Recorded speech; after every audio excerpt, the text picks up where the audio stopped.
കാലിക്കറ്റ് യൂണിവേഴ്സിറ്റിയിൽ governor nominate ചെയ്ത senate അംഗങ്ങളെ SFI തടഞ്ഞു. യൂണിവേഴ്സിറ്റി സെനറ്റ് ഹൗസിലേക്ക് അംഗങ്ങളെ കയറ്റിയില്ല. പ്രവർത്തകർ കുത്തിയിരുന്ന് പ്രതിഷേധിക്കുകയാണിപ്പോൾ. കോഴിക്കോട് നിന്ന് അരുൺ പാറയ്ക്കൽ നമുക്കൊപ്പം ചേരുന്നു. പറയൂ അരുൺ.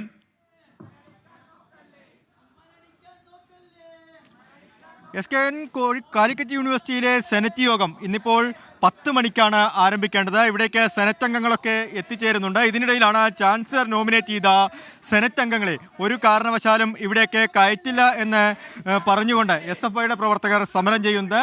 ഇവിടെ സെനറ്റിന്റെ രണ്ട് ഭാഗത്ത് ഇപ്പോൾ നമുക്ക് ദൃശ്യങ്ങളിൽ കാണാവുന്ന പോലെ ഇവിടെയും അതുപോലെ തന്നെ രണ്ട് ഭാഗത്തായിട്ടാണ് ഈ SFIയുടെ പ്രവർത്തകർ കുത്തിയിരുന്ന് സമരം ചെയ്യുന്നത്. ഒരു കാരണവശാലും ഇവരെ അകത്തേക്ക് കയറ്റില്ല. മാത്രമല്ല SFIയുടെ സംസ്ഥാന നേതൃത്വം ഉൾപ്പെടെ ഇവിടെയുണ്ട്. ഇവിടെ സെനറ്റ് ഹൗസിലേക്ക് കയറുന്ന ആ ഗേറ്റ് പൂട്ടിക്കൊണ്ട് സെനറ്റ് അംഗങ്ങളെ ഒരു കാരണവശാലും കയറാൻ സമ്മതിക്കില്ല എന്ന നിലപാടിലാണ് ഇവരിപ്പോഴുള്ളത്. ഇപ്പോൾ ചാൻസലർ നോമിനേറ്റ് ചെയ്ത ശാഖയല്ല, സർവകലാശാല മാറിക്കാണ്ട് ഇവിടെ ഞങ്ങളെ കടക്കില്ല എന്നുള്ള നിലപാടുമായിട്ട് പോയിട്ടുള്ളത്. അപ്പോൾ അതുകൊണ്ട് ഞങ്ങൾ ഇവിടെ കടക്കാൻ പറ്റാണ്ട് പുറത്ത് നിൽക്കുകയാണ്. അപ്പോൾ അതുകൊണ്ടാണ് ഞങ്ങൾ ഇവിടെ പുറത്ത് നിൽക്കുന്നത്.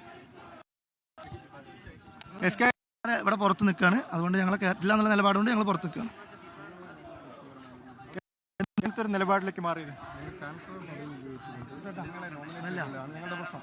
അല്ലാണ്ട് നിങ്ങളുടെ വ്യക്തിപരമായിട്ട് ഞങ്ങൾക്ക് യാതൊരു തരത്തിലുള്ള സംഘപരിവാറിന്റെ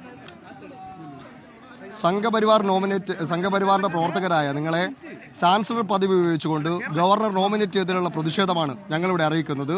അത് ജനാധിപത്യ മാർഗത്തിലാണ് ഞങ്ങളിവിടെ സംഘടിപ്പിക്കുന്നത്. ആ നിലയിൽ ഞങ്ങളിത് തുടരുകയും ചെയ്യും. ഒരു തരത്തിലും നിങ്ങളെ ഇങ്ങോട്ട് കയറ്റരുത് എന്നുള്ളതാണ് സംഘടനയുടെ തീരുമാനം. ആ തീരുമാനം ഞങ്ങളിവിടെ നടപ്പിലാക്കുന്ന നിലയാണുള്ളത്.